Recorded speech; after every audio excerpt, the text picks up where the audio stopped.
So, you most likely clicked on this video since you're struggling to keep up with how to start an Etsy shop, or you're just stuck at zero sales and just researching a side hustle. And I will bet you probably watched the same videos from other creators persuading you to try AI, digital products, and print on demand merchandise. Although this might work for some people, it takes a lot more effort than to just keep it in thought and immediately execute a plan.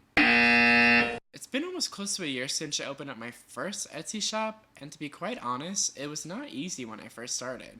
I was in the same boat as you, yes you, constantly watching YouTube videos which just left me empty due to too much information being thrown at me. I didn't have any plans or goals sketched out, and it just led to dismal sales and money bled out of my bank account, to be honest. I spent too much on supplies, too much on advertising. It was about 4 months this happened. After those 4 months, I started over from scratch and I used these 10 steps in order to get to where I am today as a full-time Etsy shop owner, which should also help you succeed in the journey of financial independence. To prove I'm an actual seller on the platform, I will pull up my yearly numbers so far, somewhere over here. I don't know where my finger is. But with all of that being said, let's dive into step number one of finding your niche.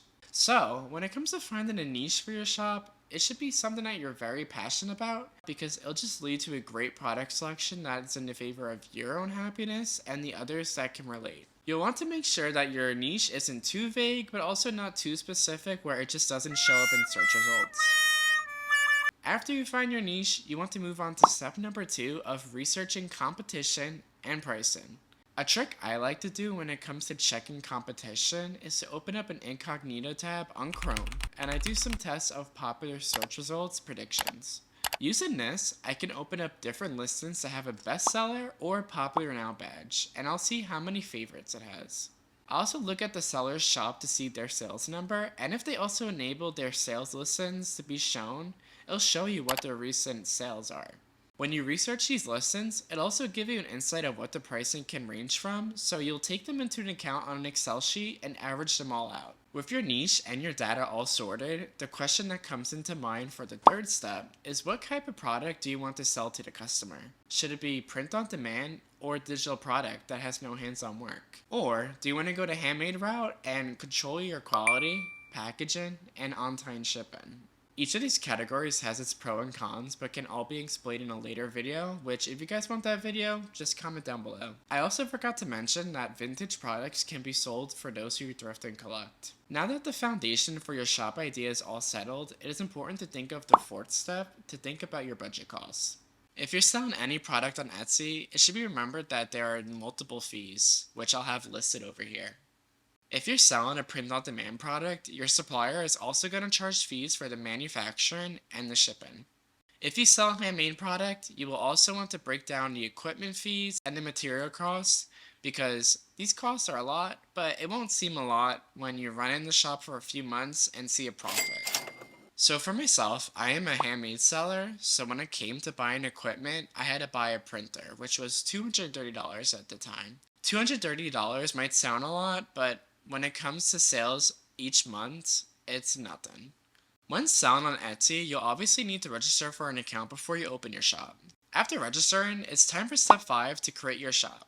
So you want to choose a name that fits best under 20 characters, available to use, and do your best to come up with branding ideas. To design your shop's logo, icon, and header, tools like Canva and Photoshop can be used. If you do not have experience with design, reach out to a freelancer on Fiverr or just hit up a friend. Be sure to add a bio about yourself to make the potential customer feel more welcome by your inspiration. You'll want to set up your shop's policies of processing times and returns and exchanges policy. Once your shop is fully created, you'll want to populate it by creating your first listing in step 6. So there will be 8 fields when you first create a listing. When it comes to your product ranking high on Etsy with SEO, which stands for Search Engine Optimization, you want to focus on your title, description, tags, and category the most. SEO is not a field you can master overnight, so make sure you use secondary help when you implement it. Some tools that helped me with SEO are ChatGPT, eRank, and Allura, which are websites. Some tips I have when it comes to SEO is to keep your product title simple as possible. You'll also want to incorporate highly searched queries in the tags and keep your description under 150 characters with bullet points to show your product specifications. After your SEO is finished, the product thumbnail photo will be the key to lure in a possible customer onto your listing. If you do not have any photography skills, you could purchase thumbnail mockups from other Etsy sellers or sites like placeit.net. What I found that works with most thumbnail images is using a clean distraction-free area with a white or light gray background and also some natural light. For example, right now I have a plant next to me which has some greenery and a white background. Before you publish this listing, you need to follow this next step, which is step 7. If you don't follow this step, your shop will be shut down. You'll want to make sure that your product agrees with the guidelines and isn't a prohibited item. One major prohibited item is trademark and copyright infringement.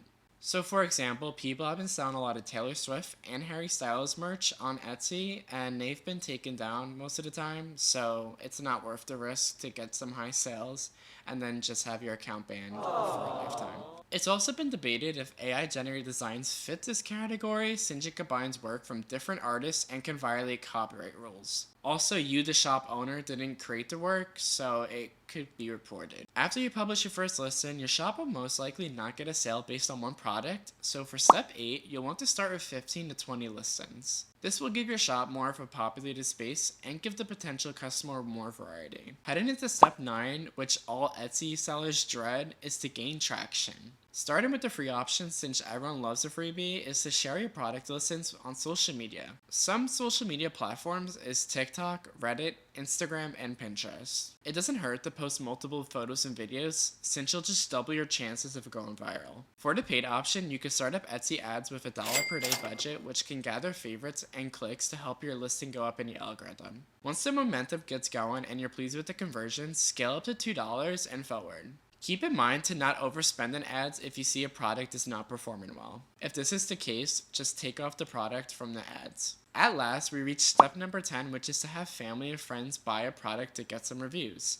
They are the ones who know and love you the most and will give you the most support out of anyone. But be sure to remind them to post a photo and a video with the review so potential customers can see the product outcome. And also, if they can get a viral TikTok out of it, it'll be a lot of help. As I said in the start of the video, it took me 4 months to show true progress in my Etsy shop using all these steps leading to a full-time career. It can take Etsy days, weeks, or even months to take into account all your shop statistics to impact the algorithm and be shown. You'll always want to make sure that each passing day you look over your shop and put yourself in the shoes of a potential customer. If you see that you wouldn't buy one of your listings, take pointers of what could be changed. Patience truly is a virtue when it comes to the online marketplace, and sales can only go up and not down. So that's all for today's video. If you made it all the way to the end, thank you for watching, and be sure to subscribe and like this video. It helps a lot to the channel. And also, before you go on and watch another Etsy seller video, it's probably best to just close out YouTube and just start making your shop and doing the research that's best. Again, thank you so much for watching, and I'll see you in the next video.